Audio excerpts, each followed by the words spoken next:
Salut à tous et bienvenue dans cette nouvelle vidéo. Donc moi c'est Sarah alias Mademoiselle Plume sur YouTube et pareil sur Instagram.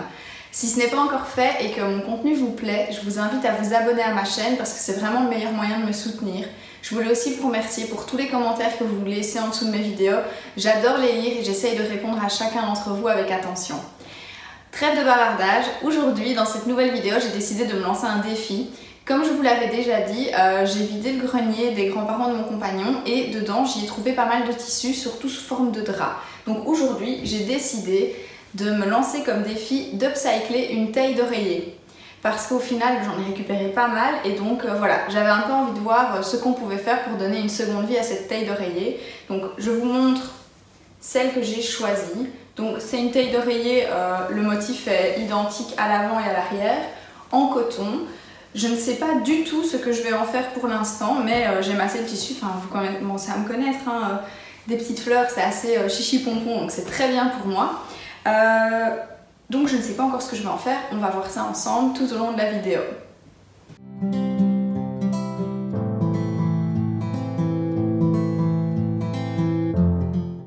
Donc la première étape, parce que j'ai envie de faire les choses correctement, ça va déjà être pour commencer de tout découdre. Alors j'aurais pu y aller en mode barbare et complètement couper les coutures, etc. Moi j'ai vraiment envie de faire ça bien et de pouvoir récupérer un maximum de tissu. Donc je vais découdre tout. Bah là ça m'a facilité la tâche, il y a déjà un trou. Donc je vais découdre tout le contour, comme ça je vais pouvoir bien repasser ça, mettre à plat, mesurer la taille que j'ai et puis après je pourrai voir les différents projets que je compte faire avec.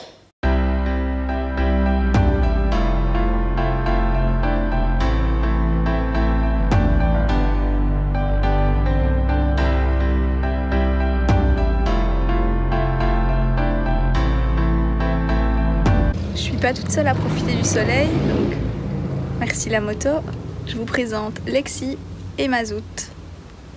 Je vous cache pas que vu la météo, je suis pas sûre que je vais aller coudre aujourd'hui. Je suis en Belgique pour ceux qui ne le savent pas encore et on a eu un été assez pourri. Entre les inondations, le froid, les pluies, on n'a rien eu du tout. Là on est le 8 septembre je pense et on peut dire que c'est enfin l'été. Je suis trop contente. Regardez-moi ce ciel.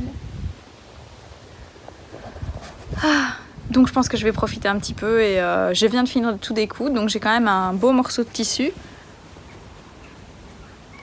Et puis je vais réfléchir à des patrons depuis mon téléphone. Je n'ai aucune envie d'aller m'enfermer tout de suite à l'intérieur. Et puis de toute façon il fait super chaud dans mon atelier.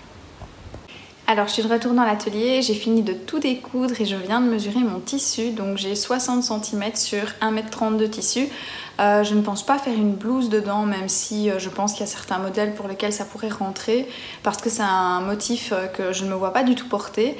Et donc je pense que je vais plutôt partir sur un petit trousseau de naissance. Je pense que ça peut être super mignon, en plus c'est du coton donc c'est parfait. Il y a quelques semaines, dans ma vidéo Room Tour de mon atelier de couture, je vous avais présenté ce livre que j'avais acheté d'occasion sur Vinted. Franchement, je vous le recommande. Les images sont super belles, les patrons ont l'air vraiment chouettes. Enfin, je vous le recommande. En tout cas, je trouve qu'il a l'air très chouette. Et pourquoi pas le tester justement cette fois-ci. Donc, je pense que je vais partir sur ce petit bloomer trop mignon. Ça ira super bien dans le tissu.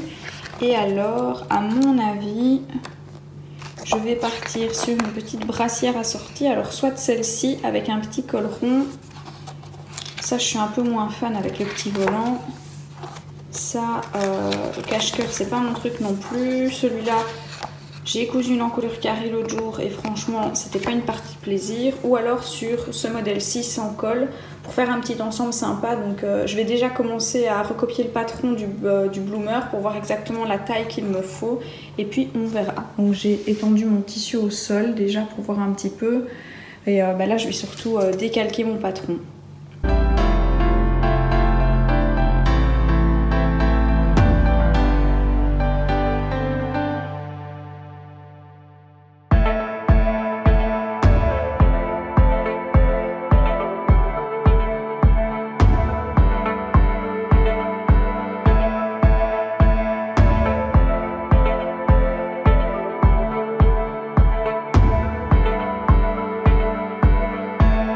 Je viens de terminer de couper toutes mes pièces de patron, donc ça c'est la pièce pour le bloomer qu'il faudra couper 2 fois, les manches pour la brassière, le devant de la brassière à couper au pli, les manches évidemment 2 fois aussi, le dos de la brassière à couper 2 fois et alors le petit col de la brassière à couper 4 fois. Moi je pense que je vais les couper dans un autre tissu. J'ai un vieux drap blanc en coton que je n'utilise pas non plus ou que j'utilise pour faire des toiles, histoire que ça fasse un peu moins chargé, donc un col pas fleuri. Donc voilà, j'espère que tout va rentrer dans le tissu. Franchement, je n'en suis pas sûre. On va voir, je vais essayer de placer ça dessus directement.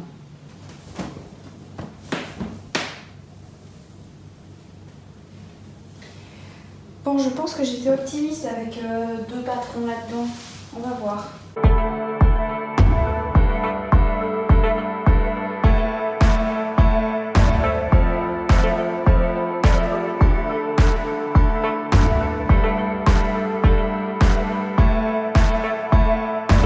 Je viens de découper toutes mes pièces, il me reste plus que le col à couper dans un autre tissu. Alors, je n'ai pas grand chose comme petite chute, avec tout ça je ne saurais rien faire.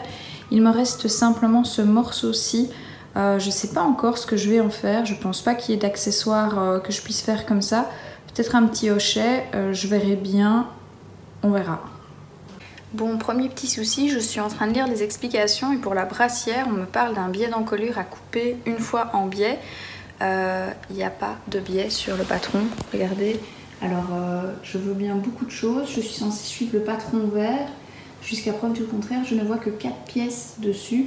Donc je comprends pas. Est-ce que je dois faire le biais moi-même? Mais ça me semble étonnant. Alors j'avoue que je suis un peu perplexe parce qu'en plus je viens de regarder les explications et voilà, c'est très sommaire on va dire. Donc il n'y a pas de schéma, rien du tout. Moi j'ai l'habitude d'utiliser des schémas, je suis hyper visuelle.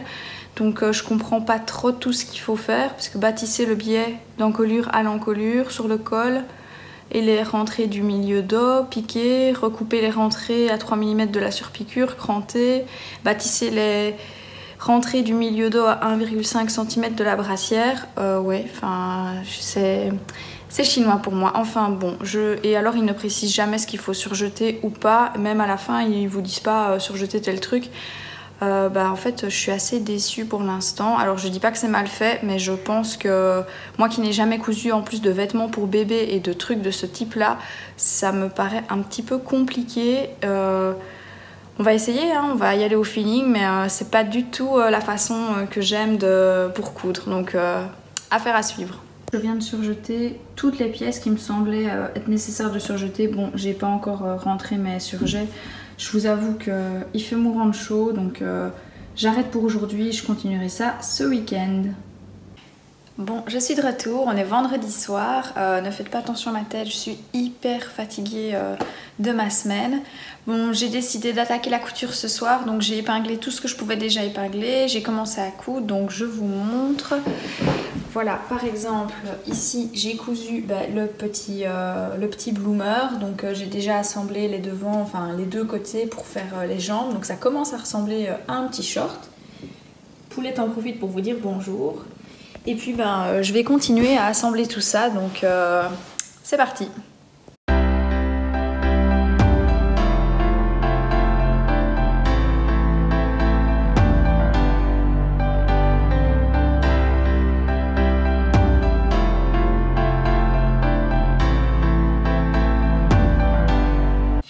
Concernant l'histoire du biais que je ne trouvais pas l'autre jour, j'ai regardé un petit peu dans les pages qui suivent et par exemple sur ce deuxième patron, mais là en fait il nous parle d'un biais et il nous donne la longueur. Donc j'ai comparé avec encore un autre patron similaire qui est celui-ci où il n'y a pas de colle, mais au final ça revient au même.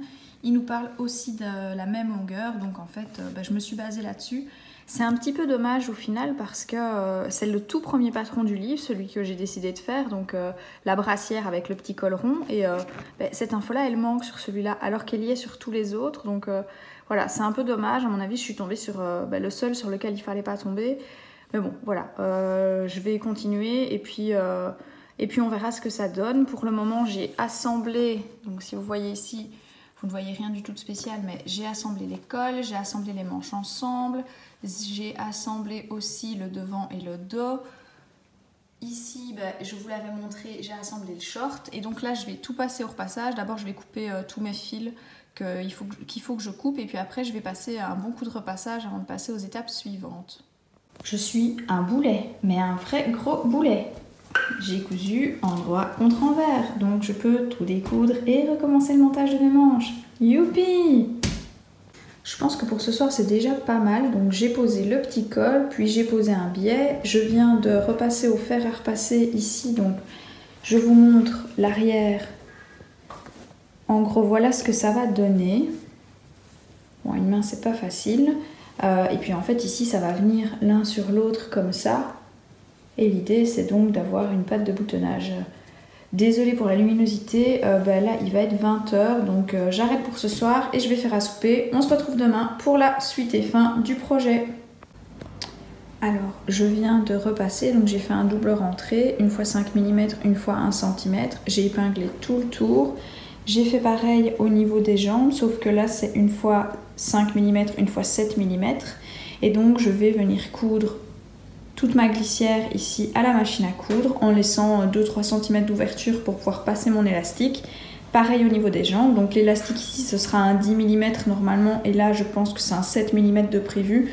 Honnêtement je vais voir ce que j'ai, je suis pas sûre d'avoir du 10, je suis sûre d'avoir du 8 et du 5, donc voilà. On passe tout ça sous la machine à coudre et puis on voit ce que ça donne. Ma blouse est quasi finie, j'ai tout fini sauf poser les boutons. Et en fait j'étais en train de discuter avec Pauline de l'Instagram Paulette et ses cousettes. Donc si vous ne la connaissez pas, allez la voir. D'ailleurs je vous mets dans le petit i, à mon avis ce sera juste là. La vidéo qu'on a fait en commun où on coud la blouse môme. Et en fait elle m'a conseillé d'utiliser les pressions en plastique parce que j'en ai. C'était une super bonne idée, sauf qu'en fait j'ai acheté ça sur Amazon et j'ai acheté la pince Prime avec des pressions qui normalement sont compatibles mais qui en réalité ne le sont pas. Regardez, je viens d'essayer ici sur une chute et en fait ça les abîme parce qu'elles sont un tout petit peu trop larges. Et puis j'ai essayé d'appuyer moins fort, j'ai essayé d'appuyer plus fort. Finalement je me suis dit je vais poser des blancs cassés, ça se verra pas s'il y a ce truc là. Et donc je les ai posés, j'ai voulu la fermer et la rouvrir. Et je me retrouve avec ici le bout de ma pression et de l'autre côté la pression qui, vous voyez, qui s'est mise ensemble et impossible de la rouvrir. Donc je ne vais pas m'acharner, ça ne fonctionne pas. Donc je vais plutôt aller voir dans mon gros stock de boutons ce qui pourrait aller pour cette petite blouse. On se retrouve pour le résultat final. Je suis assez contente de moi. Voilà un petit peu à quoi ressemble ma petite brassière avec un col rond. Elle est toute mignonne je trouve, et alors au verso j'ai simplement cousu 3 petits boutons blancs nacrés. Franchement pour ce petit haut je suis très contente. Après vous dire s'il taille bien ou pas je ne saurais pas vous dire parce que je n'ai pas de bébé à la maison et ce n'est pas au programme, ne vous emballez pas. Et voici le petit bloomer que j'ai réalisé. Honnêtement je suis moins fan, après faudrait voir porter sur un bébé ce que ça donne avec le lange etc. Mais j'aime pas trop en fait le fait que les élastiques soient directement au bout. Donc dans le bouquin, il y avait une version que je préférais qui était la version ici rose. Vous voyez où on dirait que l'élastique est placé un peu plus haut. En fait j'ai relu plusieurs fois les explications et à aucun endroit il ne parle de pouvoir le faire. Donc ouais j'avoue que je suis un petit peu déçue de ça au niveau des explications du livre. C'est pas toujours hyper clair, je vous l'avais dit. Alors c'est loin d'être insurmontable quand on a déjà fait de la couture. Je vous avoue que moi j'ai un petit peu paniqué et au final tout s'est très bien passé. Mais voilà, pour moi ça manque un petit peu de structure, ça manque de certaines explications. Je vous avais montré le biais à l'encolure. Sur les 3 patrons suivants il était mentionné la dimension que je devais faire et pas sur celui-là alors que c'était le premier du bouquin. Donc voilà. Un petit peu mitigée, un petit peu déçue à ce niveau-là. Néanmoins, je suis ravie d'avoir mené à bien ces projets parce que au final, avec ma taille d'oreiller, j'ai quand même fait un ensemble complet pour bébé. Et donc, c'est un ensemble complet qui ne m'a rien coûté, mis à part les 3 boutons. Mais c'était des boutons que j'avais achetés chez Mercerie Extra et je pense qu'ils m'avaient coûté 8 cents le bouton. Donc, on peut dire que une blouse à 24 cents, au final, c'est largement... je trouve que c'est plutôt pas mal et ça en vaut la peine. Bon, cette vidéo est terminée. Je vais vous laisser avec quelques petites images du petit ensemble pour que vous puissiez le voir en détail. Et moi, je vous dis à la semaine prochaine pour une nouvelle vidéo qui sera sûrement un haul parce que j'ai commandé du tissu. Salut!